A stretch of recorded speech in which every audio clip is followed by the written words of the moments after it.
ذي الكرم يا صاحب الجمال ويا سيد البشر من وجهك المنير لقد نور القمر لا يمكن الثناء كما كان حقه بعد خدا بزرگ تو ہی قصہ مختصر سبحان ربك رب العزة عما يصفون وسلام على المرسلين والحمد لله رب العالمين۔ اللہ تعالیٰ کا لاکھ شکر ہے کہ اس پروردگار عالم نے ہمیں ایک بار پھر ماہ رمضان کا جمعۃ المبارک عطا کیا ہے۔ اللہ ہم سب کو اس کی ڈھیر و ڈھیر برکتی رحمت رفعت عطا فرمائے۔ نبی مکرم رسول محتشم شافع امم تاجدار حرم صلی اللہ تعالیٰ علیہ وآلہ وسلم پر درود پاک پڑھنا باعث رحمت ہے، باعث مغفرت ہے، باعث نجات ہے۔ درود پاک پڑھنے سے دنیا و آخرت میں بے شمار برکتیں ملتی ہیں۔ درود پاک مشکلوں کو ٹال دیتا ہے۔ درود پاک اللہ تعالیٰ کی رضا کا سبب ہے، نبی پاک صلی اللہ علیہ وسلم کے سبب ہے۔ درود پاک پڑھنے سے قبر میں روشنی ہوتی ہے۔ درود پاک دلوں کا چین ہے۔ حضور جان عالم صلی اللہ تعالیٰ علیہ وآلہ وسلم کا ذکر خیر قرآن کریم میں اللہ تعالیٰ نے یوں بھی ارشاد فرمایا ہے کہ آقا کریم صلی اللہ تعالیٰ علیہ وسلم پر درود پڑھنے کا حکم اللہ تبارک و تعالیٰ نے ہمیں قرآن مبین میں بھی ارشاد فرمایا ہے۔ نبی رحمت شفیع امت صلی اللہ تعالیٰ علیہ وآلہ وسلم درود پاک کے حوالے سے ارشاد فرماتے ہیں کہ جو بندہ صبح کے وقت 3 مرتبہ اور شام کے وقت 3 مرتبہ درود پاک پڑھے گا، اللہ تعالیٰ اس کے صبح اور شام کے گناہوں کو بخش دے گا۔ صلو علی الحبیب صلی اللہ تعالیٰ علی محمد وعلی آلہ صلی اللہ تعالیٰ علیہ وسلم۔ 17 رمضان المبارک کا دن ہے اور یہ بڑا مارکۃ الآرا دن ہے۔ تاریخ اسلام میں اس دن کو بڑی اہمیت کی حیثیت حاصل ہے، اور اس کی 2 وجوہات ہیں کہ یہ دن کی نسبت ایک تو حضرت عائشہ صدیقہ طیبہ طاہرہ بنت صدیق رضی اللہ تعالی عنہا سے اس دن کو نسبت ہے، اور دوسرا یہ کہ تاریخ اسلام کا وہ پہلا مارکہ، وہ پہلی جنگ جس کو یوم بدر کے نام سے یاد کیا گیا ہے، کفر و ایمان کی یہ پہلی جنگ تھی، اور اللہ تعالیٰ نے اس میں مسلمانوں کو باوجود یہ کہ وہ کم تعداد میں تھے اور نصرت عطا فرمائی تھی۔ اور اسی کمال کو اللہ تعالیٰ نے بڑے ہی خوبصورتی سے قرآن مبین میں ارشاد فرمایا۔ اللہ فرماتا ہے وَلَقَدْ نَصَرَكُمُ اللَّهُ بِبَدْرٍ وَأَنْتُمْ أَذِلَّةٌ، اور تحقیق یہ کہ اللہ نے تمہاری مدد کی اس حال میں کہ تم قلیل تھے، تم کم تھے۔ فَاتَّقُوا اللَّهَ لَعَلَّكُمْ تَشْكُرُونَ، پس تمہیں یہ چاہیے کہ تم اللہ تبارک و تعالیٰ سے ڈرو، اللہ پاک سے ڈرو۔ اللہ تعالیٰ کی جب بھی کوئی نعمت حاصل ہو کسی بھی غرض سے، تو مومن کا پہلا کام یہ ہے کہ وہ اپنے پروردگار عالم کا شکر ادا کرے۔ ہم جو ایک سانس لے لیتے ہیں اور لے کے گزار لیتے ہیں، اس پر بھی اگر زندگی بھر سجدوں میں گزار دیں تو بھی اس کا شکر ادا نہیں ہو سکتا۔ زندگی میں کتنے ایسے لوگ آپ نے دیکھے ہوں گے جو سانس لینے کے لیے بھی آکسیجن مشین کے محتاج ہوتے ہیں، اس کے بغیر ان کا سانس نہیں آتا۔ کتنوں کو دل کا عارضہ ہوتا ہے کہ وہ صحیح سے ان کا دل کام نہیں کرتا۔ کتنے ایسے ہیں کہ جن کی آنکھیں نہیں ہیں، کسی کے ہاتھ کا مسئلہ ہے تو کوئی ٹانگوں سے معذور ہے۔ اللہ نے پھر بھی رب ذوالجلال نے ان کو زندگی بخشی۔ ہم تو سالم الاعضاء ہیں، ہمیں تو زیادہ شکر اللہ کا ادا کرنا چاہیے۔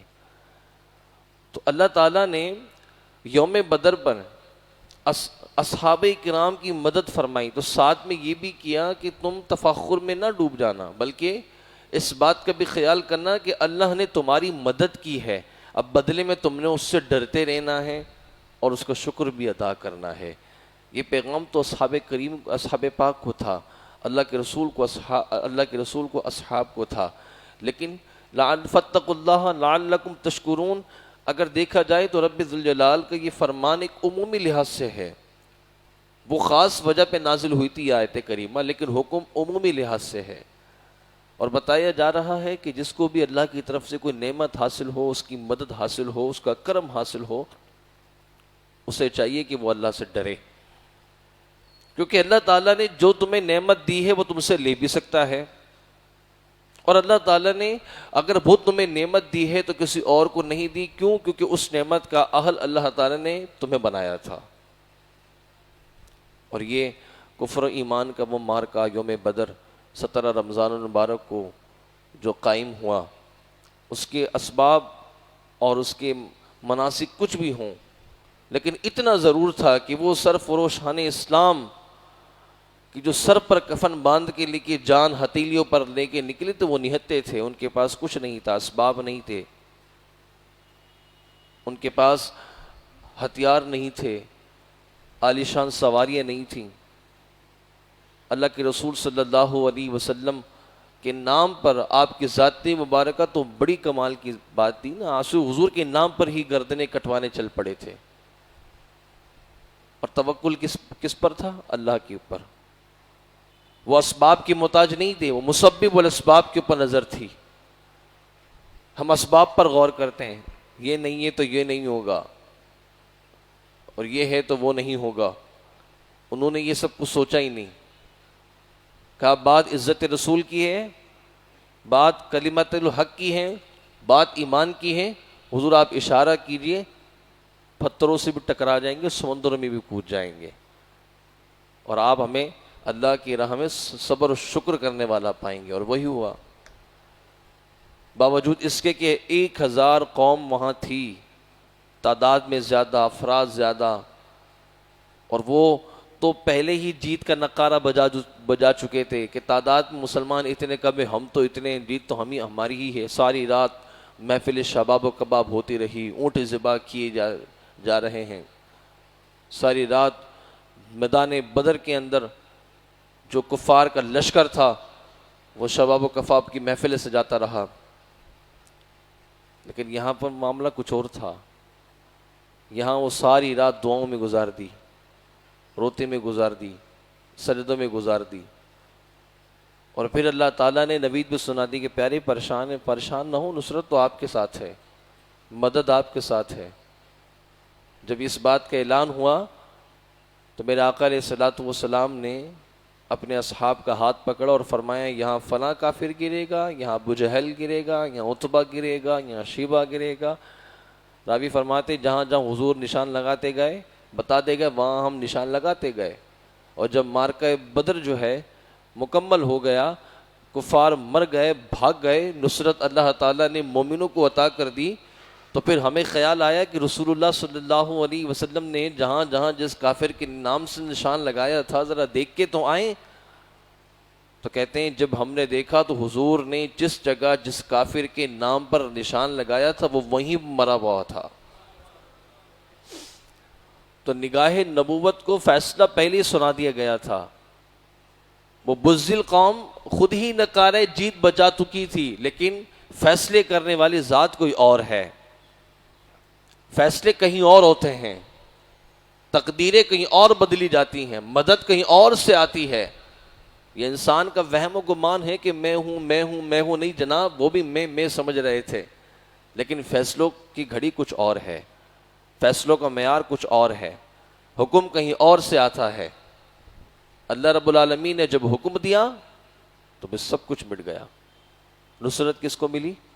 نبی علیہ الصلوۃ والسلام کے اصحاب کو ملی، آقا کریم صلی اللہ علیہ وسلم کے ساتھ ہوئی. توکل انسان کی وہ گھڑی ہے، اللہ کی ذات پر بھروسہ انسان کا وہ یقین ہے کہ اگر دل کے اندر پختہ ہو جائے تو اللہ تعالیٰ اپنے بندے کی مدد فرشتوں کے ذریعے بھی کروا سکتا ہے. پہلے اللہ تعالیٰ نے 1000 فرشتے مسلمانوں کی مدد کے لیے بھیجے، پھر 3000 فرشتے بھیجے، پھر 5000 ملائکہ صف آرا ہو کر جنگ بدر میں حضور صلی اللہ علیہ وسلم کے اصحاب کے ساتھ جنگ لڑ رہے تھے. راوی فرماتے ہیں وہ جنگ کا منظر ہی الگ تھا. ہم ہاتھ بھی نہیں اٹھاتے تھے کہ گردن پہلے ہی کٹ جاتی تھی، ہم ہاتھ بھی نہیں اٹھاتے تھے وہ پہلے ہی پیچھے بھاگ جایا کرتے تھے، خیمے اجڑ گئے، گھوڑے لٹ گئے، ساری شباب و کباب کی محفلیں جو ساری رات سجائی تھی سب تباہ و برباد ہو گئیں، پیچھے قدم ہٹنے پر مجبور ہو گئے۔ خود فرماتے ہیں حضور کے اصحاب کے جب صف آرائی ہو رہی تھی، باوجود اس کے کہ وہ بہت زیادہ تھے لیکن ہمیں قلیل نظر آتے تھے، ہمیں تھوڑے نظر آتے تھے، اور اس کے مقابلے میں جائیں تو کفار، ہم اگر جب مومنوں کو دیکھا کرتے تھے تو وہ تھے تھوڑے، لیکن اللہ تعالیٰ نے ان تھوڑوں کی ہیبت اتنی بٹھا دی تھی کہ وہ ان کو 1000 سے زیادہ نظر آ رہے تھے۔ اس پر صوفیہ بڑا پیارا کلام کرتے ہیں، کہتے ہیں دیکھیں حلال اور حرام کے معاملے میں کیا ہے، حرام تعداد میں بہت ہوتا ہے لیکن نظر نہیں آتا، حلال تعداد میں بڑا کم ہوتا ہے لیکن نظر بہت آتا ہے، شور مچاتا ہے، کوہرام مچا دیتا ہے۔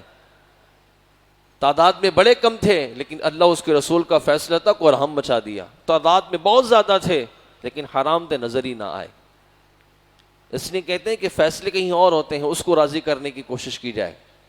توکل کی گھڑی کچھ اور ہے، ہمارے پاس سب کچھ ہے لیکن توکل کی دولت نہیں ہے، ہر سبب ہے، ہر اسباب ہمارے پاس ہے لیکن توکل کا معیار ہمارے پاس نہیں ہے۔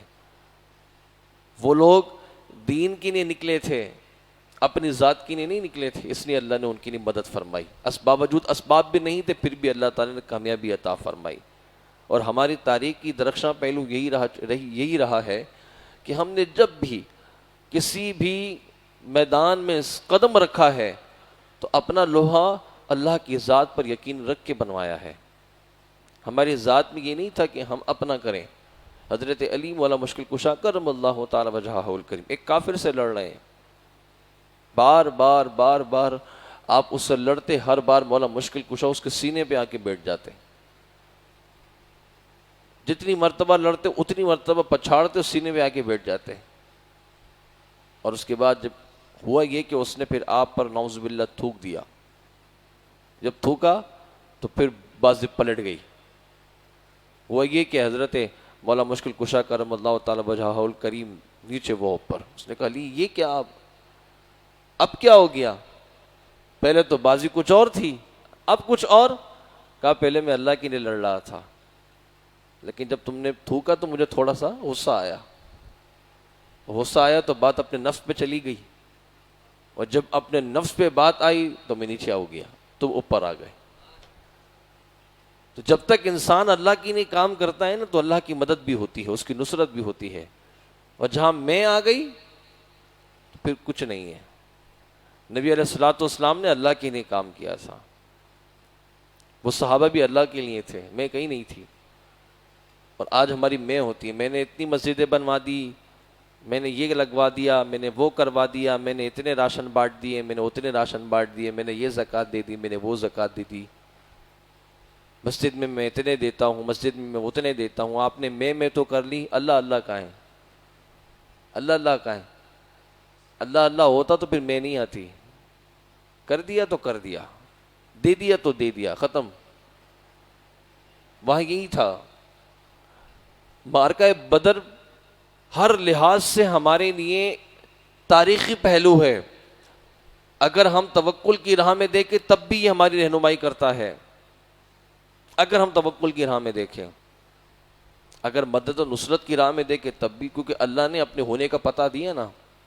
13 سال تک حضور مکہ کی زندگی میں کہتے رہے اللہ کو مانو اللہ کو مانو، یقین ہی نہیں کرتے تھے یہ لوگ، پتہ ہی نہیں تھا ان کو، کفار مشرکین بدماشیاں کرتے ہیں، رسول اللہ صلی اللہ علیہ وسلم کو بے پناہ اذیتیں دیں، آپ کے اصحاب کو اذیتیں دیں، انتہا کر دی، آپ کے ملک سے آپ کے شہر سے آپ کو شہر بدر ملک بدر کر دیا، کیونکہ انہیں یہ پتا تھا کہ کوئی اللہ نہیں ہے، کوئی اللہ ہے ہی نہیں، تبھی تو کرتے تھے۔ 13 سال وہ اسی زوم میں رہے، ایسے گمان میں رہے کہ یہ تو جو بھی کر رہے ہیں کرنے دو، ہم ہی ان کے اوپر ساری معاملات کیے جا رہے ہیں، دبائے جا رہے ہیں، آگے بھی دبائیں گے ہم، کتنا دباؤ گے؟ مظلوم کی دعا بھی تو عرش الہی ہلاتی ہے نا، وہ تو پھر نبی کی دعا تھی، ایک مظلوم دعا مانگے تو عرش الہی ہل جاتا ہے، مظلوم کی دعا پہ تو فرشتے آمین کہتے، وہ تو اللہ کے نبی کی دعا تھی، وہ تو اس لمحے دعا مانگتے تو تمہیں مہلت بھی نہ ملتی، لیکن کیا تاریخ تھی، نبی نے حیات طیبہ کا عنصر دینا تھا، نبی نے سکھانا تھا کہ زندگی کیا ہوتی ہے، زندگانی کیا ہوتی ہے، اس لیے تو 13 سال تمہارے ظلم و ستم کو سہا ہے، نہ صرف خود بلکہ اپنی جماعت کو بھی حکم دیا کہ صبر کرو، صبر کرو، صبر کرو، اللہ تمہارے ساتھ ہے۔ جیسے نبی کی تعلیم صبر کی آتی ان کو اور مٹھاس ملتی، اور حوصلہ ملتا، اور صبر کرتے ہیں۔ لیکن پھر بعد میں کیا ہوا، 13 سال اسی زوم اور گمان میں رہے کہ بھئی ہم ہی ان پر بھاری رہیں گے، ہم ہی انہیں دباتے رہیں گے، ہم ہی انہیں مارتے رہیں گے، کچلتے رہیں گے، نعوذ باللہ۔ 13 سال تک بدماشیاں کی، کیونکہ ان کا گمان یہ تھا کہ کوئی اللہ نہیں ہے۔ لیکن جب ہجرت ہو گئی، معرکہ بدر ہوا دوسری ہجری کو، تو پھر اللہ نے اپنے ہونے کا پتہ بھی دیا۔ پھر فرمایا ان بطش ربک لشدید، محبوب تمہارے رب کی پکڑ بڑی سخت ہے۔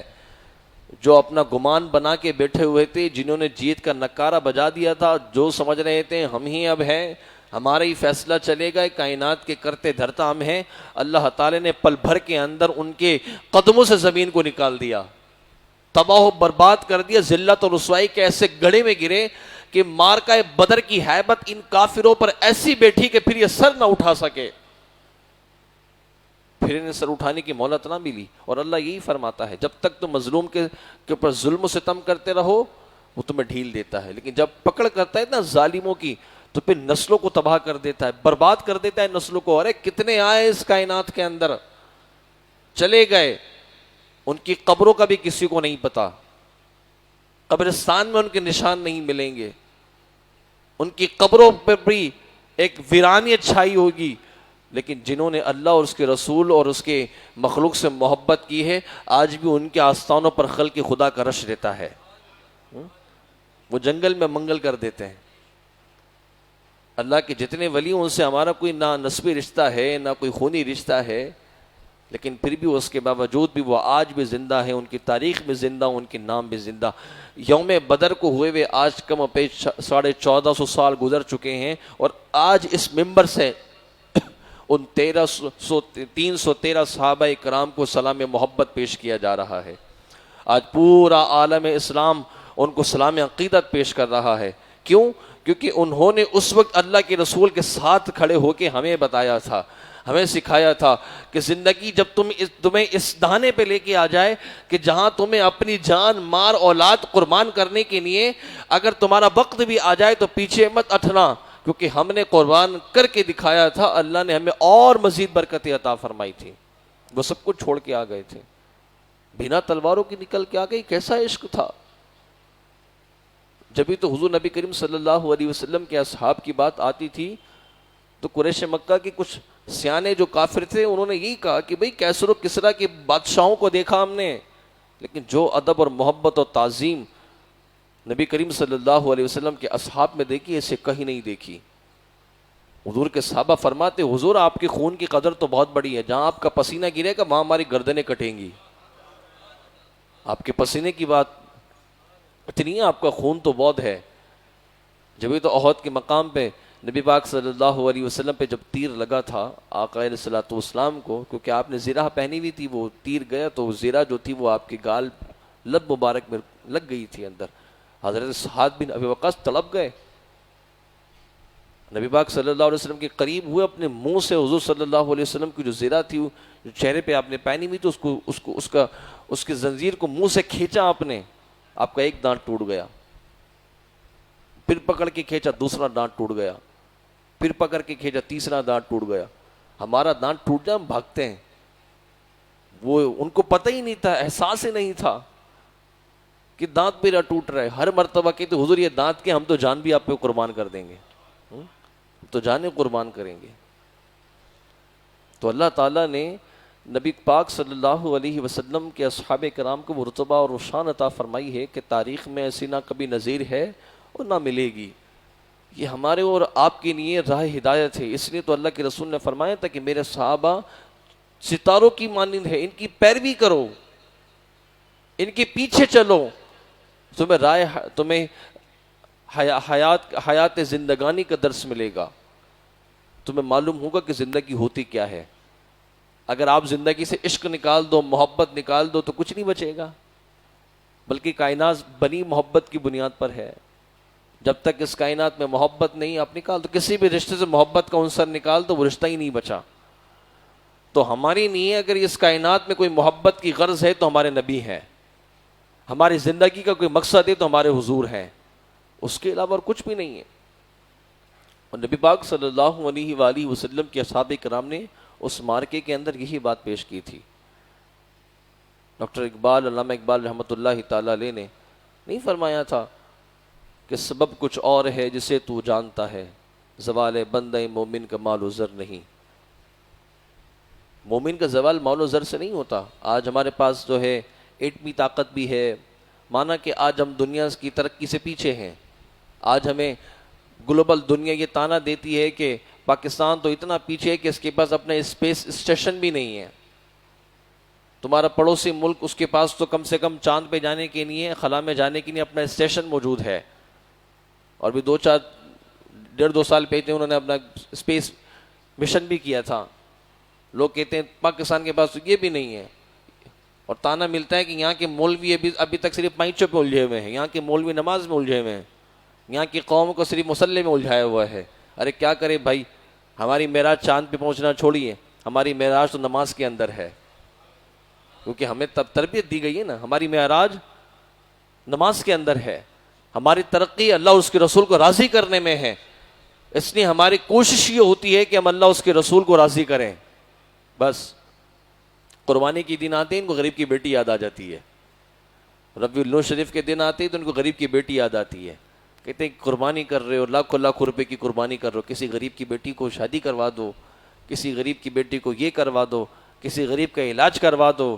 ہیپی نیو ایئر آتا ہے تب تمہیں یاد نہیں ہوتا کہ تم لاکھوں روپے کی شرابیں پی جاتے ہو، انڈھیل دیتے ہو، بم باری اور آتش بازی میں پیسے اڑا دیتے ہو، تب تمہیں غریب کی بیٹی یاد نہیں آتی، تب تمہیں کوئی مریض یاد نہیں آتا کہ کسی کے علاج پر پیسہ لگا دیتے۔ ساری دنیا کے اندر جو ہے ہیپی نیو ایئر پہ لاکھوں کروڑ اربوں روپے کی شراب پی جاتی ہے، شباب و کباب کی محفلیں سجتی ہیں، بمباری ہوتی ہے، تب تمہیں کچھ یاد نہیں آتا۔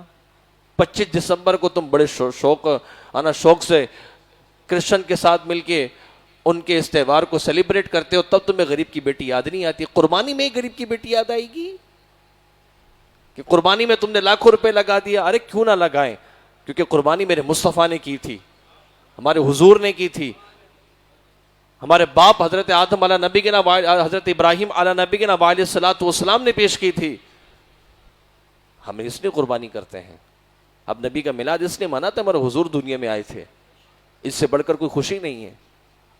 جب بیٹی کی شادی کی بات ہو، کروڑوں لاکھوں روپے تم لگا دیتے ہو، تب تمہیں غریب کی بیٹی یاد نہیں آتی۔ ارے بھائی ہلکا والا حل کر لیتے، چلو حال بھی نہیں کرتے، سنت کے مطابق نکاح کر لیتے۔ کس نے کہا تھا اپنی بیٹی کو لاکھوں روپے کا آپ جہیز دے دو؟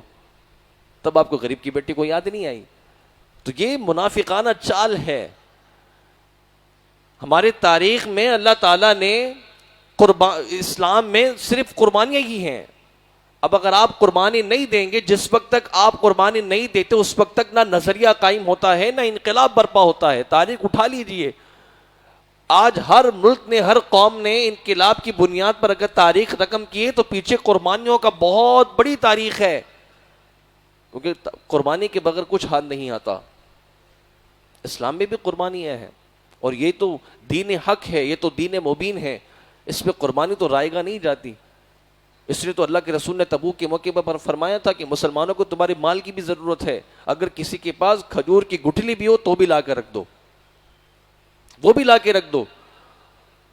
میرے آقا علیہ الصلوۃ والسلام کے پاس ایک صحابی آیا، یا رسول اللہ کچھ نہیں ہے، صرف 2 کلو کھجوریں ہیں۔ آپ نے کہا یہ جو جتنا مال و اسباب لگا ہوا ہے نا، جو حضور کے اصحاب نے مال و دولت دیا ہے اسلام کی نصرت کے لیے، اسلامی قافلے کے لیے، اسلامی لشکر کے لیے، اگر تم یہ 2 کلو کھجوریں لے کے آئے تو اس کو سب سے اوپر رکھنا۔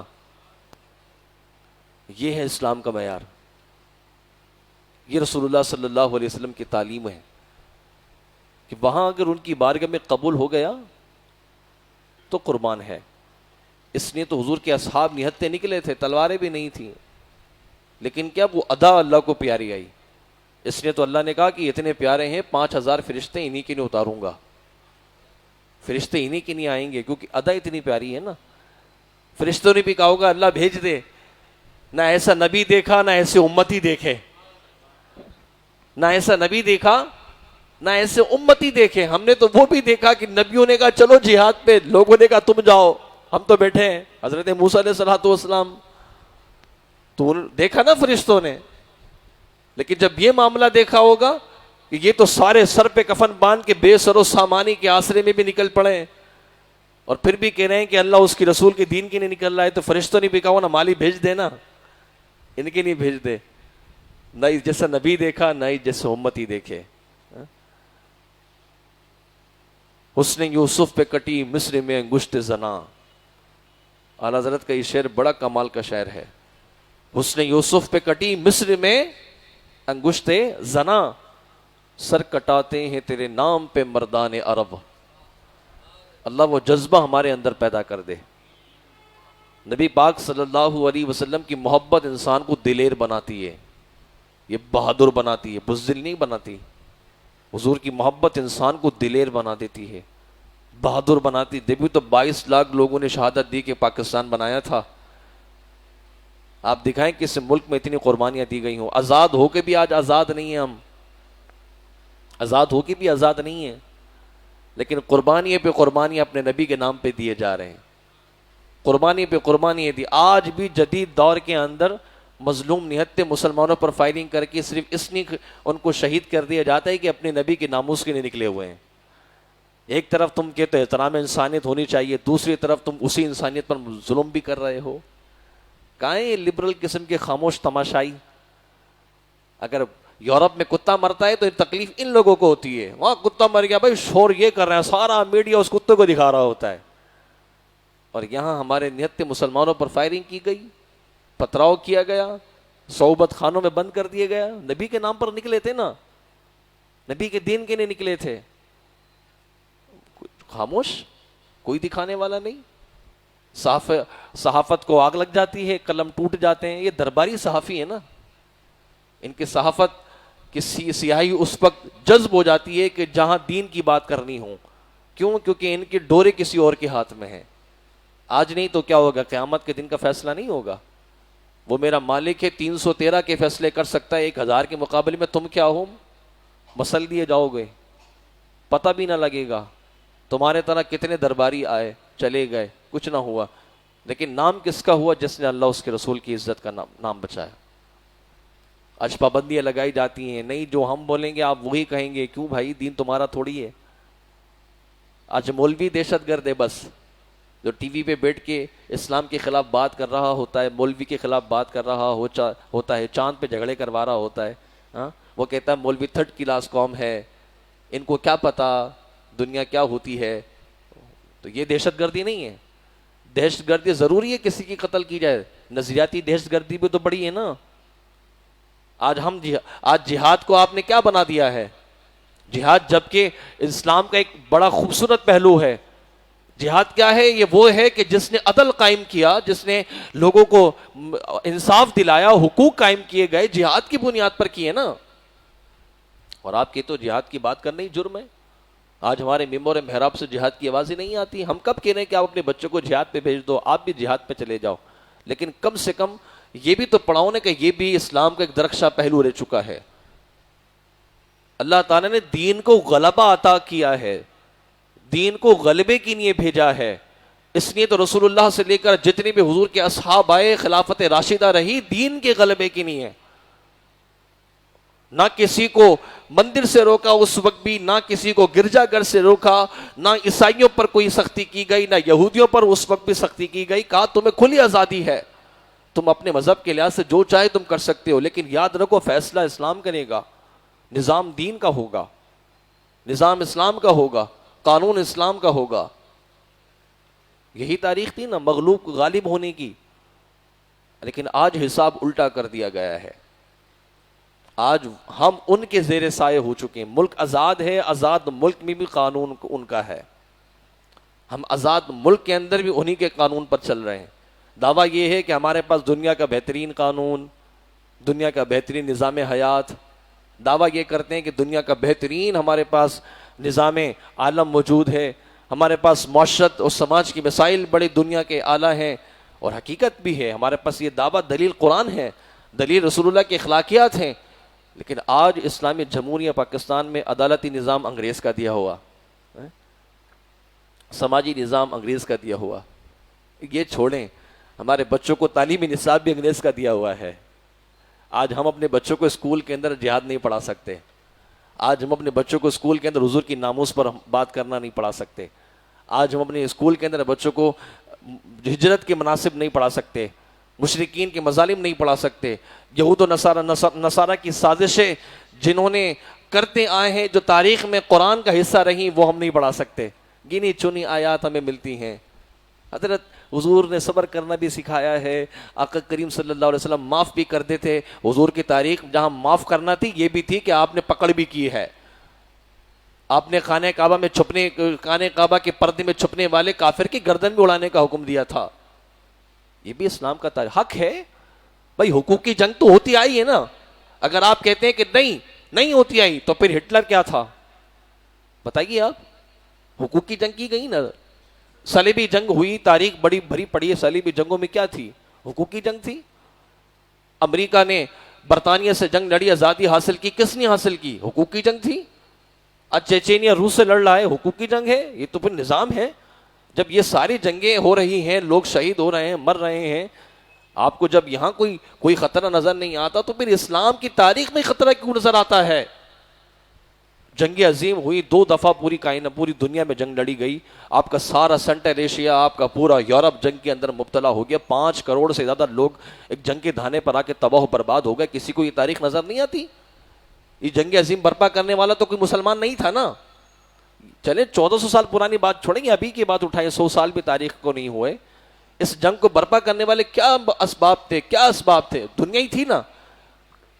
تب دنیا میں اپنی آزادی کی, حریت کے حقوق حاصل کرنے کے لیے آپ 5 کروڑ سے زیادہ عوام کو موت کے دانے پر لے کے آ سکتے ہو, تباہ کر سکتے ہو. تو اسلام کی تاریخ اٹھائیے. نبی پاک صلی اللہ علیہ وسلم نے جتنی بھی غزوات کی ہیں, جتنی بھی جہاد ہوئے ہیں, ان کے اندر 1000 لوگ بھی مسلمان و کافروں کے ملا کے نہیں گئے.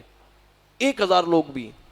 اور یہاں تم نے صرف 3 سال جنگ کے اندر پوری دنیا کو جھونک کے رکھا, اور اس 3 سالوں کے اندر 5 کروڑ سے زیادہ لوگوں کو تم نے تباہ و برباد کر دیا. آج بھی اس جنگ کے ثمرات لوگوں پر ہیں. آج بھی اس جنگ کے گندے اثرات لوگوں پر ہیں. کتنے ایسے چائنا کے ملک ہیں, علاقے ہیں کہ جن کے ہاں آج بھی بچے پیدا نہیں ہوتے, کیونکہ جو بم اس وقت ان کے پر مارا گیا تھا, زہریلی مادہ, آج بھی ان کے جسموں کے اندر اثر کر رہا ہے. اتنا زہریلی مادہ تھا کہ لوگوں کا جسم گل کے جھڑ رہا تھا. آج بھی اس کے جسم کے اثرات, اس جنگ کی تباہی و بربادی کے اثرات تاریخ کے حصہ بنے ہوئے ہیں. وہ کسی کو نظر نہیں آتا.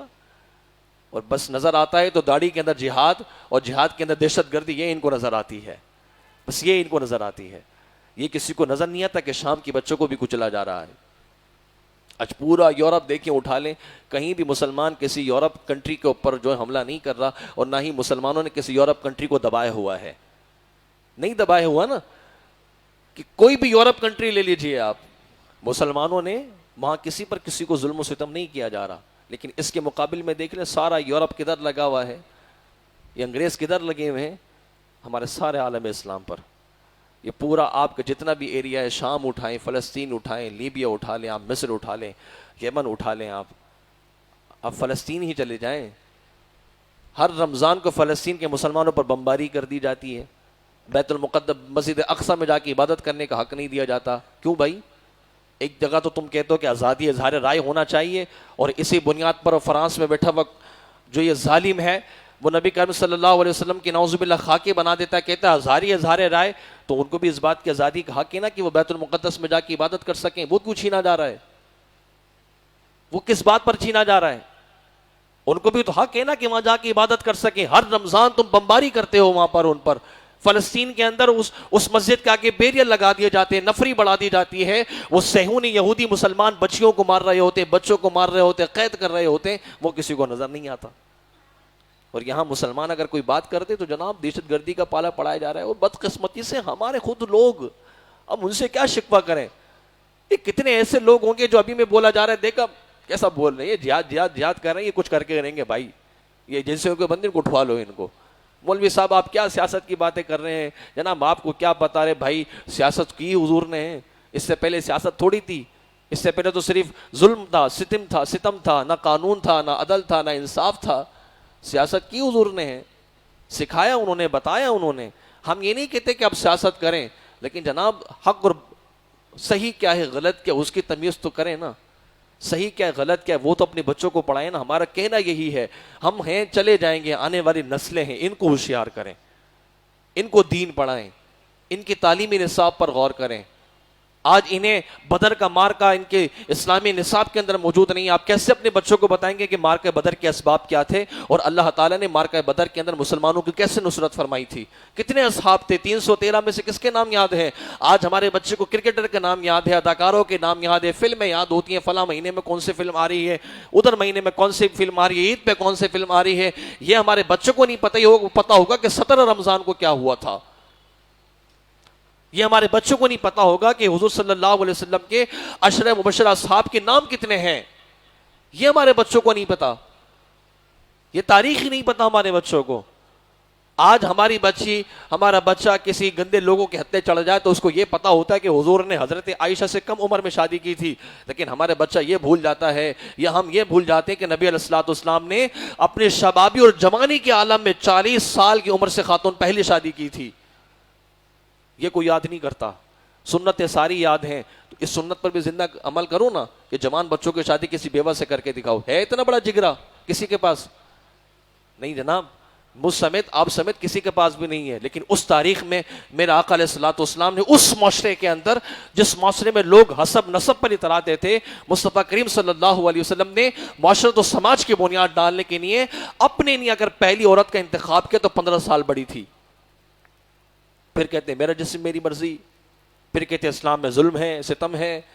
ارے جو یہ 8 مارچ کو نکلتی ہیں حقوق کی بات کرنے کے لیے، ان میں سے کوئی آئے نا، کوئی اپنی بیٹی کی شادی بیوہ عورت سے کر کے دکھائے. اسلام کے حقوق مانگنے تو کہتے ہو اسلام نے حقوق نہیں دیے، چادر دیے، 4 دیواری. تمہیں یہ نظر آتا ہے، یہ بھی تو نظر آتا ہے کہ اسلام میں حضور صلی اللہ علیہ وسلم نے بڑی عمر کی عورت سے شادی کر کے معاشرت کی بنیاد رکھی ہے. بیوہ عورت جو 2 مرتبہ 2 شوہروں سے بیوہ ہو چکی ہو، سیدتنا خدیجہ الکبریٰ رضی اللہ تعالی عنہا. تو آج بڑی ضرورت ہے ہمیں کہ ہم عالمی طور پر اس بات پر نظر کریں کہ ہمارے ساتھ کیا کیا جا رہا ہے، ہمیں کن کن سازشوں کے اندر پھنسایا جا رہا ہے. ہمارا پرنٹ میڈیا، ہمارا الیکٹرانک میڈیا نہیں دین سیکھیں ان لوگوں سے. یہ دین کے ٹھیکیدار نہیں ہیں. آپ کسی صحافی سے بڑے کتنا ہی بڑا نام کا صحافی ہو، اس کے کالم میں بڑی حدیثیں لکھی ہوں، قرآن کی آیتیں لکھی ہوں، نہیں، بات وہ اچھی جو آپ کو ممبر اور محراب سے نظر آتی ہو، دین وہ اچھا جو آپ نے یہاں آ کے سیکھا ہو. یہ میڈیا کے ذریعے دین کے اوپر باتیں نہ کریں. یہ دیکھیں کہ آپ کے بچے، کیونکہ آج کل سارا ٹریفک سوشل میڈیا پر ہے نا، جس کو دیکھو وہاں آ کے مجتہد بن جاتا ہے، مفتی بن جاتا ہے، محقق بن جاتا ہے. جس کی گھر میں نہیں چلتی وہ اپنی وہاں آ کے چلا رہا ہوتا ہے کہ بھائی اب بس میری بات مان لو. ذرا سی بات پہ پوسٹ کر رہے ہوتے. دین فیس بک سے باہر آ کے سیکھو. آپ تاریخ گوگل سے باہر نکل کے پڑھو. آپ یہ گوگل بابا جب سے آیا ہے ہمارے لوگوں کو سست کر دیا ہے، اتنا سست کر دیا. بیٹھے بیٹھے ہم بس انگوٹے چلاتے کہتے ہاں بھائی دیکھو گوگل پہ آ گیا. گوگل کے قرآن ہے، گوگل کے حدیث ہے. جو آپ گوگل سے سرچ کر رہے ہو یہ آپ کی تاریخ تھی. یہ کتاب آپ کے گھر میں ہونی چاہیے تھی. ہم نے سیرت کی کتاب اپنے بچوں کو نہیں پڑھائی. کتنے ماں باپ ایسے جو خود سیرت نہ پڑھ سکے، نہ اپنے بچوں کو سیرت پڑھائی انہوں نے. آپ نے اپنے بچوں کے ساری ضرورتیں پوری کی ہیں تو آپ اپنے بچوں کو یہ بھی بہانہ دو کہ بیٹا یہ کام کرے گا نا، یہ پہلے تو سیرت پڑھ لے، میں تجھے یہ کام کروا دوں گا. بچہ فرمائی منہ سے نکالتا، آپ فرمائش پوری کر دیتے ہو. بہانے سے اپنے بچوں کو حضور کی سیرت کا عادی بناؤ. خود بھی اب حضور علیہ الصلوۃ والسلام کی سیرت پڑھو. اگر حضور معاف کر دیا کرتے تھے تو وہ اپنوں کے لیے تھا، اپنوں کو معاف کرتے تھے نا. لیکن سختی جب دین کے لیے کی ہے تو نبی علیہ الصلوۃ والسلام کے اصحاب کا رویہ بھی دیکھ لیجئے. جب بات دین کی آتی تھی، قرآن کریم میں خود کا محبوب ان سے آپ جہاد کرو، لڑو آپ ان سے، لیکن یاد رکھو دین کی سختی بھی ہونی چاہیے. جہاں دین کی بات آتی ہے جناب حضور معاف کر دیا کرتے تھے، وہ تو اپنے لوگوں کو معاف کرتے تھے نا. یہ تو غیر ہے، کافر تو سے کوئی رشتہ ہی نہیں ہے. اس کو آپ تبلیغ کریں، محبت سے پیش آئیں، سارے کام آپ کریں. اسی کافر پر سختی کی جائے گی جو مسلمان کے لیے، اسلام کے لیے خلاف ہوگا، جو ہمارے ملک کے خلاف جائے گا، ہمارے ملک کے آئین کے خلاف جائے گا، ہمارے ملک کی اساسوں کے خلاف جائے گا، ہمارے ملک کے اعلیٰ حکام کے جو ہمارے ملک کے جو ادارے ہیں ان کے خلاف جائے گا. اس پہ سختی کریں. یہ ملک ہمارا ہے. یہ تو آ کے بیٹھتے ہیں کھاتے ہیں پیتے ہیں چلے جاتے ہیں, ان کو کیا 5 سال آئیں گے چلے جائیں گے, ہم نے اور آپ نے اس ملک کو سنبھالنا ہے, ہم نے یہاں رہنا ہے. یہ تو یہاں رہتے ہیں اس کے بعد لندن چلے جاتے ہیں پھر یہاں پوچھتے بھی نہیں ہیں. ہم نے آپ نے یہیں بسنا ہے, اس لیے ہم نے اور آپ نے کوشش یہ کرنی ہے کہ ہمارے ممبر و محراب کی بات ہو, ہمارے آئین کی بات ہو, وہی بات ہوگی کہ جس بنیاد پر پاکستان بنا تھا, جس بنیاد پر پاکستان کو بنایا گیا تھا. ان کے اوپر نہ جائیں آپ, یہ سہانے سپنے دکھاتے ہیں, آپ کو ایک بریانی کا پلیٹ دے دیتے ہیں, آپ بریانی کھا لیتے ہیں, آپ ووٹ لگا کے آ جاتے ہیں.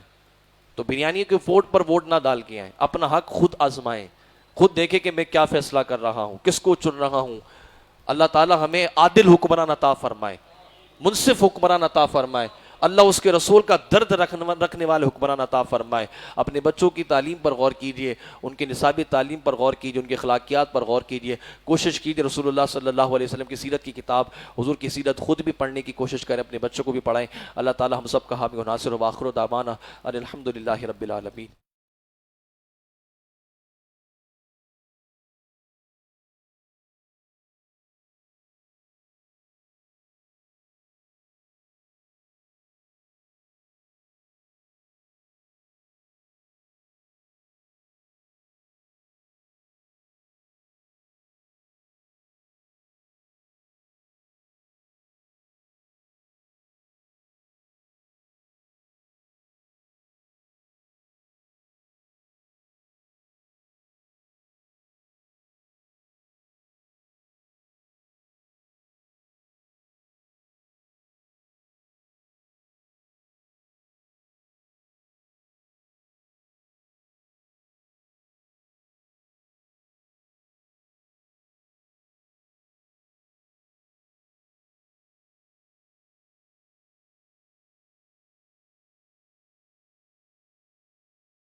حي على الفلاح.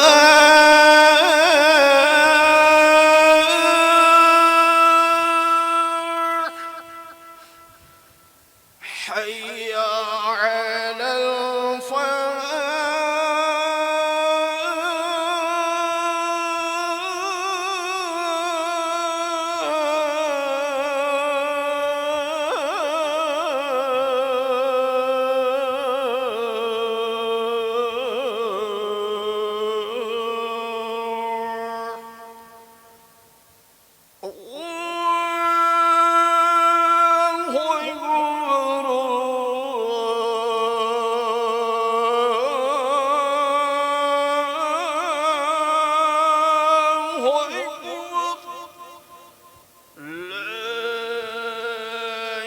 إله إلا الله.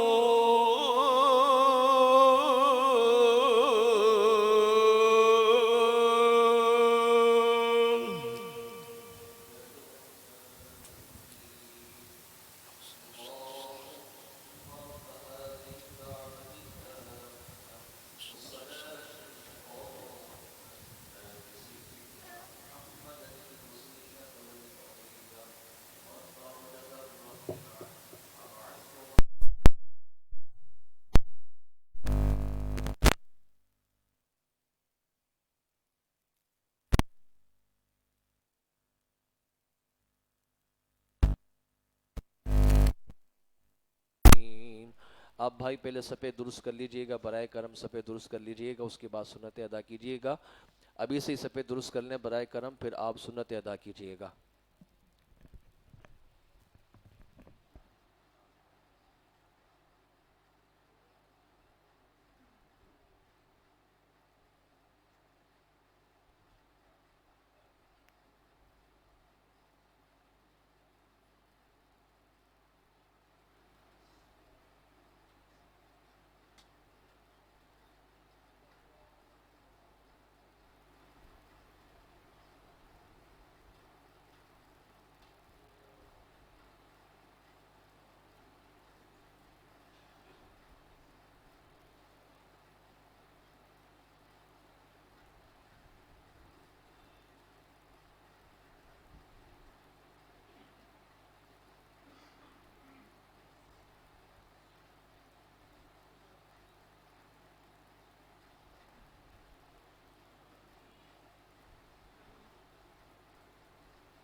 بسم اللہ الرحمن الرحیم۔ مسجد کی پہلی منزل پر اور دوسری منزل پر جتنے بھائی ہیں نمازی، برائے کرم آپ دوبارہ کھڑے ہو کے اپنی صف کو درست کر لیجئے۔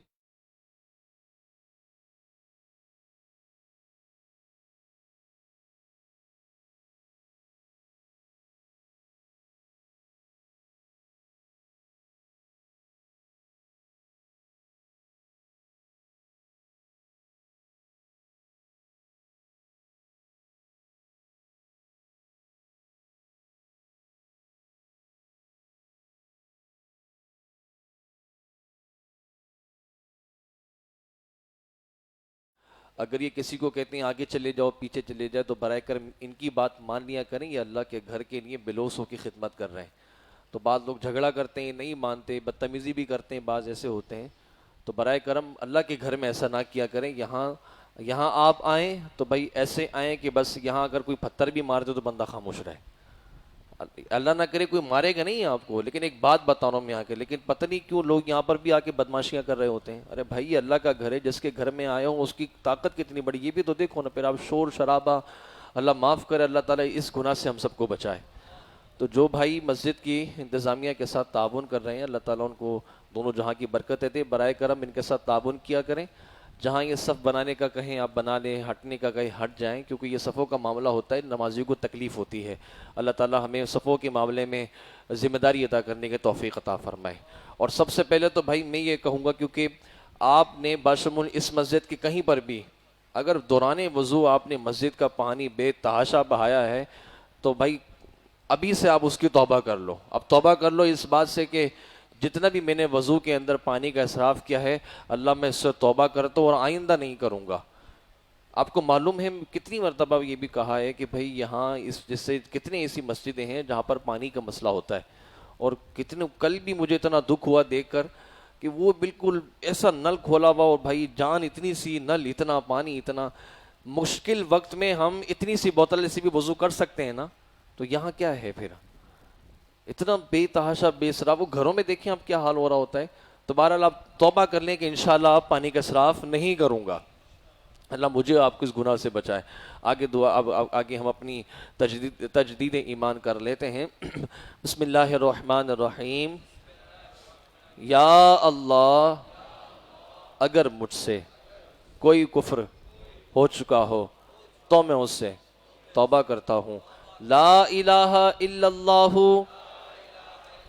محمد الرسول اللہ صلی اللہ تعالی علیہ وآلہ وسلم۔ کل فجر کی نماز کے بعد ہماری مسجد میں نماز کا عملی طریقہ سکھایا جائے گا، تو جو اطراف کے لوگ ہیں یا جو آنا چاہیں کل فجر کی نماز کے بعد یہاں آ جائیں۔ نماز کا عملی طریقہ، رمضان کی اسی بہانے اب نماز میں ہونے والی غلطیاں اس کو ٹھیک کر لیں۔ یہ نماز بڑی اہم عبادت ہے۔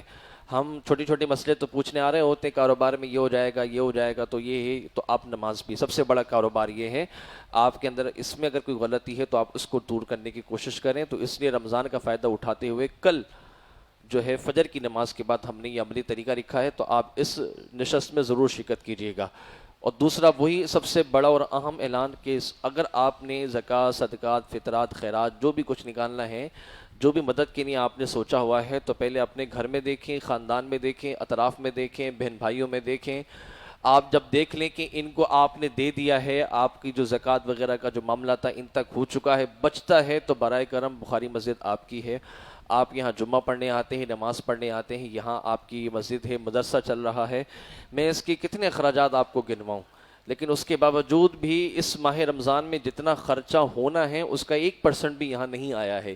اس سے آپ اندازہ کر لیں، میں کیا 10، 15، 5 لاکھ کی بات کروں، جتنا خرچہ ماہ رمضان میں یہاں ہوگا اس کا 1% بھی، سمجھیے کہ 4 حصے ہونے ہیں تو 1 حصہ بھی ابھی نہیں آیا۔ تو برائے کرم آپ توجہ دیجئے، آپ خود بھی دیجئے، اور ہو سکے تو کسی کے ذریعے یہاں آ کے آپ دیکھیں، سارا سال اس مسجد کی رونقیں رہتی ہیں۔ اللہ اس کو تا صبح قیامت تک جاری بساری کریں۔ وظائف کی محفل ہے، ہفتہ بار محفلیں ہیں، سالانہ محفلیں ہیں، ماہ رمضان پورے رمضان کھلی ہوئی ہے۔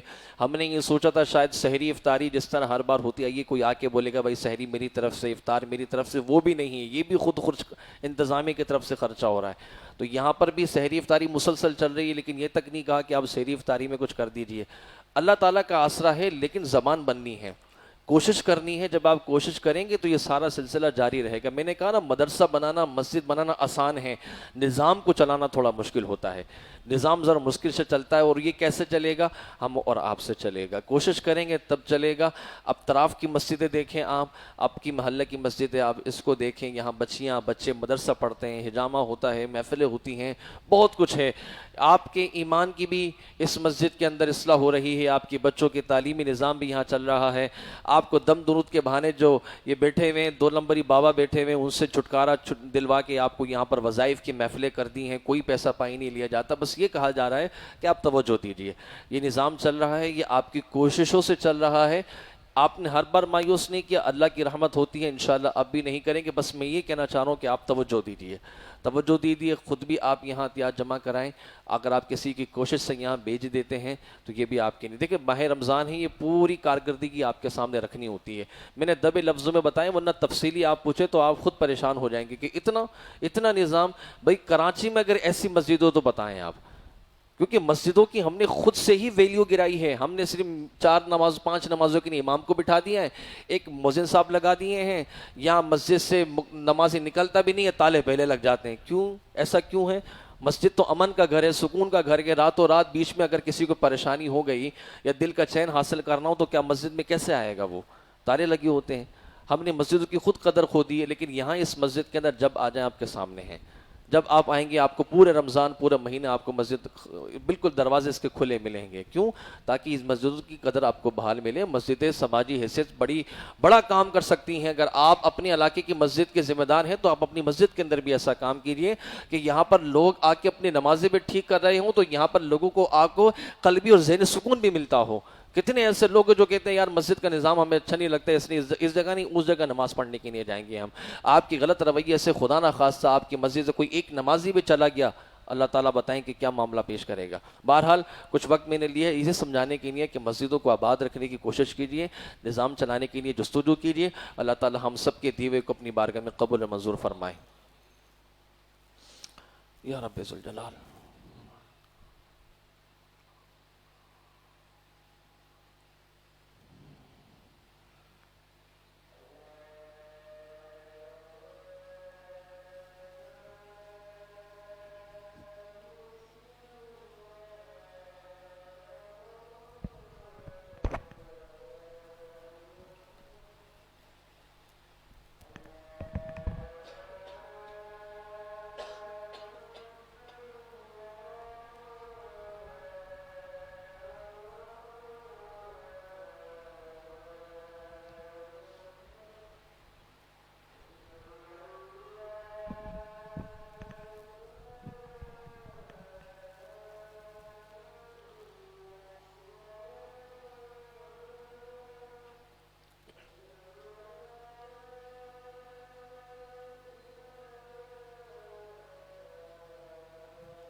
الحمد لله الذي جعل يوم الجمعة سيد الأيام ولا نعبد ولا نستعين إلا إياه وهو الذي فرض صلاة الجمعة بقوله تعالى إذا نودي للصلاة من يوم الجمعة فاسعوا إلى ذكر الله والصلاة على محمد سيد الأنام وعلى آله وأصحابه الكرام خصوصا على أفضل البشر بعد الأنبياء بتحقيق أمير المؤمنين أبي بكر الصديق رضي الله تعالى عنه وعلى الناطق بالصدق والصواب أمير المؤمنين عمر بن الخطاب رضي الله تعالى عنه وعلى الكامل الحياء والإيقان أمير المؤمنين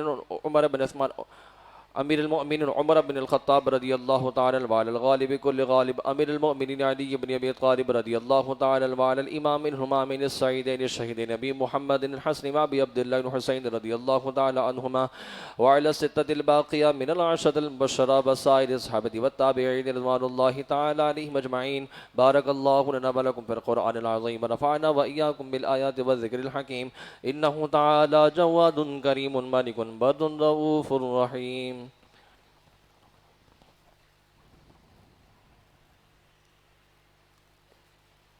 الحمد لله نحمده ونستعينه ونستغفره ونؤمن به ونتوكل عليه ونعوذ بالله من شرور أنفسنا ومن سيئات أعمالنا من يهده الله فلا مضل له ومن يضلل فلا هادي له ونشهد أن لا إله إلا الله وحده لا شريك له ونشهد أن محمدا عبده ورسوله إن الله وملائكته يصلون على النبي يا أيها الذين آمنوا صلوا عليه وسلموا تسليما.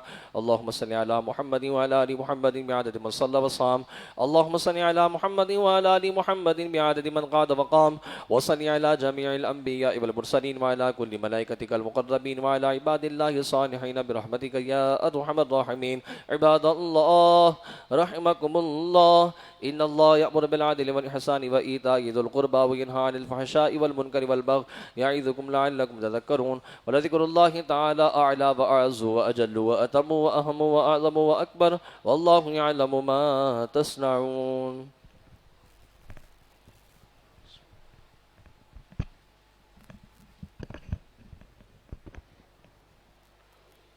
صلى الله على النبي الأمي وآله صلى الله عليه وسلم صلاة وسلاما عليك يا سيدي يا رسول الله. اعتکاف کی نیت کر لیں اور موبائل فون بند کر دیں. اقامت بیٹھ کر سنیں. حی علی الفلاح پر کھڑا ہو جانا سنت ہے. اللہ اکبر اللہ اکبر اللہ اکبر اللہ اکبر. اشہد ان لا الہ الا اللہ اشہد ان لا الہ الا اللہ اشہد ان محمد رسول اللہ اشہد ان محمد رسول اللہ. حی علی الصلاة حی علی الصلاة حی علی الفلاح حی علی الفلاح. قد قامت الصلاة قد قامت الصلاة. اللہ اکبر اللہ اکبر لا الہ الا اللہ. صفحے کو درست فرما لیں. جن بھائی کے پاس موبائل فون ہو برائے کرم بند کر دیں. جن بھائیوں نے آستینوں کو فولڈ کیا ہوا ہے, پینٹ کے پائچوں کو فولڈ کیا ہوا ہے, شلوار کو نیفی کی طرف سے اڑسا ہوا ہے, تو برائے کرم کپڑوں کو درست کر لیجئے. یاد رکھیے کپڑے فولڈ کر کے نماز پڑھنا مکروہ ہے, تحریمی یعنی گناہ کا کام ہے. نماز کا لوٹانا بھی واجب ہے. تکبیر تحریمہ یعنی اللہ اکبر کہتے وقت آپ کی آواز اتنی ہو کہ آپ کی تکبیر کی آواز آپ کے کان خود سن سکیں, ورنہ یاد رکھیے آپ کی نماز بھی شروع نہ ہوگی. اللہ تعالی ہم سب کی حال پر رحم و کرم فرمائے. اللہ اکبر.